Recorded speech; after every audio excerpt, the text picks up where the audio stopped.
ಯಶವಂತಪುರ ವಿಧಾನಸಭಾ ಕ್ಷೇತ್ರದ ಎಸ್ಟಿ ಸೋಮಶೇಖರ್ ಬಳಗದ ವತಿಯಿಂದ ಪ್ರತಿ ಸರ್ಕಾರಿ ಶಾಲೆಗಳಿಗೆ ಹಾಗೂ ಅನುದಾನಿತ ಶಾಲೆಗಳಿಗೆ ಪುಸ್ತಕ ವಿತರಣೆ ಮಾಡಲಾಯಿತು.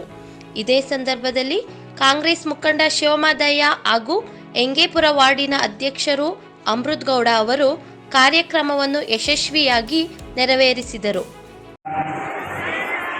ಶ್ರೀ ಸಿದ್ಧಗಂಗಾ ಗ್ರಾಮಾಂತರ ಪ್ರೌಢಶಾಲೆ ರಘುವನಹಳ್ಳಿ ಇದೀಗ ತಾನೇ ಈ ಕಾರ್ಯಕ್ರಮಕ್ಕೆ ಅಧಿಕೃತವಾಗಿ ಚಾಲನೆಯನ್ನು ನೀಡಿ ನಿರ್ಗಮಿಸತಕ್ಕಂಥ ಈ ಭಾಗದ ಜನಪ್ರಿಯ ಶಾಸಕರು, ನನ್ನ ಗುರುಗಳು, ಆತ್ಮೀಯರು ಆದಂತಹ ಸೋಮಶೇಖರ್ ಸಾಹೇಬ್ರೆ, ಇವತ್ತು ದಿವಸ ನಾನು ಕೂಡ ಇದೇ ಶಾಲೆಯಲ್ಲಿ ಓದಿರ್ತಕ್ಕಂಥ ಒಬ್ಬ ವಿದ್ಯಾರ್ಥಿ. ನಾವು ಶಾಲೆಯಲ್ಲಿ ಓದಬೇಕಾದ್ರೆ ನಮ್ಗೆ ಯಾರಾದರೂ ಇಂಡಿಪೆಂಡೆನ್ಸ್ನಲ್ಲಿ ಸಿಹಿ ಹಂಚಿದ್ರೆ ನಮಗೆ ಖುಷಿ, ಅಷ್ಟು ಖುಷಿ ಸಂತೋಷ ಪಡ್ತಾ ಇದ್ವಿ. ಒಂದು ಪೆನ್ಸಿಲು ಅಥವಾ ರಬ್ಬರ್ ಬ್ಯಾಂಡು ಈ ಥರದ್ದೇನ ಕೊಟ್ಟರೆ ಅವನ್ನ ಹೊಗಳುತ್ತಾ ಇದ್ವಿ.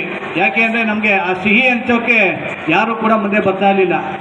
ಇವತ್ತು ಈ ಭಾಗದ ನಿಮ್ಮ ಸೇವಕರಾದಂಥ ಸೋಮಶೇಖರ್ ಸಾಹೇಬರು ಸತತವಾಗಿ ಸುಮಾರು 10-15 ವರ್ಷಗಳಿಂದ ಅವರು ಶಾಸಕರಾಗಿದ್ದ ಮುಂಚೆ ಆಗಿರ್ಬೋದು, ಶಾಸಕರಾದ್ಮೇಲೆ ಇರ್ಬೋದು, ಮತ್ತು ಸಚಿವರಾದಂಥ ಸಂದರ್ಭದಲ್ಲೂ ಕೂಡ ಮಕ್ಕಳು ಪ್ರತಿಯೊಬ್ಬರು ಮಗು ಕೂಡ ವಿದ್ಯಾವಂತರಾಗಬೇಕು, ಈ ದೇಶಕ್ಕೆ ಅವ್ರದ್ದೇ ಆದಂಥ ಕೊಡುಗೆಯನ್ನು ಕೊಡಬೇಕು, ನಾನು ಅವರ ಅಳಿಲ ಸೇವೆಯಲ್ಲಿ ತೊಡಗಿಸ್ಕೋಬೇಕು, ಯಾವ ಒಂದು ಮಗು ಕೂಡ ವಿದ್ಯೆಯಿಂದ ವಂಚಿತರಾಗಬಾರ್ದು ಅಂತ ಹೇಳಿ ನಾವು ಕನಸನ್ನು ಕಂಡು ಇಡೀ ಮಕ್ಕಳಿಗೆ, ಇಡೀ ಕ್ಷೇತ್ರದಾದ್ಯಂತ ಸುಮಾರು ಲಕ್ಷಾಂತರ ಮಕ್ಕಳಿಗೆ ಸುಮಾರು 15-20 ವರ್ಷಗಳಿಂದ ಸತತವಾಗಿ ಈ ಕಾರ್ಯಕ್ರಮವನ್ನು ಮಾಡ್ಕೊಂಡು ಬರ್ತಾ ಇದ್ದಾರೆ.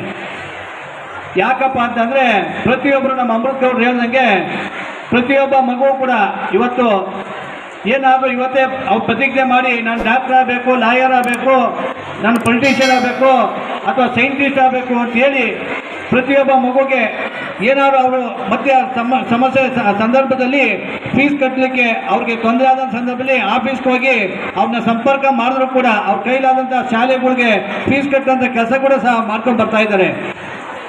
ಸೊ ಆ ನಿಟ್ಟಿನಲ್ಲಿ ಪ್ರತಿ ಶಾಲೆಗೂ ಪ್ರತಿ ವರ್ಷ ಈ ವರ್ಷ ಕೂಡ ಬುಕ್ಸ್ ಮಾಡಿಸಿ ಹಂಚೋದು ವಿತರಣೆ ಕಾರ್ಯಕ್ರಮ ಮಾಡಿದ್ದಾರೆ. ಮತ್ತು ಸಿಹಿ ಹಂಚೋದ ಕಾರ್ಯಕ್ರಮ ಸತತ ಮಾಡ್ಕೊಂಬಂದರೆ ಅವ್ರಿಗೆ, ಅವ್ರ ಕುಟುಂಬಕ್ಕೆ ಭಗವಂತ ಆರೋಗ್ಯ ಕೊಟ್ಟು ಕಾಪಾಡಲಿ. ಪ್ರತಿಯೊಬ್ಬರು ಕೂಡ ವಿದ್ಯಾವಂತರಾಗಬೇಕು, ಬುದ್ಧಿವಂತರಾಗಬೇಕು. ನೀವು ಹುಟ್ಟಿರ್ತಕ್ಕಂಥ ಮನೆಗೆ, ಆ ಗ್ರಾಮಕ್ಕೆ ಮತ್ತು ನೀವು ಬೆಳೆದಂಥ ಒಂದು ವಿದ್ಯೆಯನ್ನು ಪಡೆದಂಥ ಶಾಲೆಗೆ ಕೀರ್ತಿವಂತರಾಗಬೇಕು ಅಂತ ಹೇಳಿ ನಾನು ಇಲ್ಲಿ ಕರೆದು ಮಾತನಾಡೋ ಅವಕಾಶ ಕೊಟ್ಟಂತ ನಿಮ್ಮೆಲ್ಲರಿಗೂ ಒಂದ್ಸಿ ನಾನು ಮಾತು ಮುಗಿಸ್ತೇನೆ. ಎಲ್ಲರೂ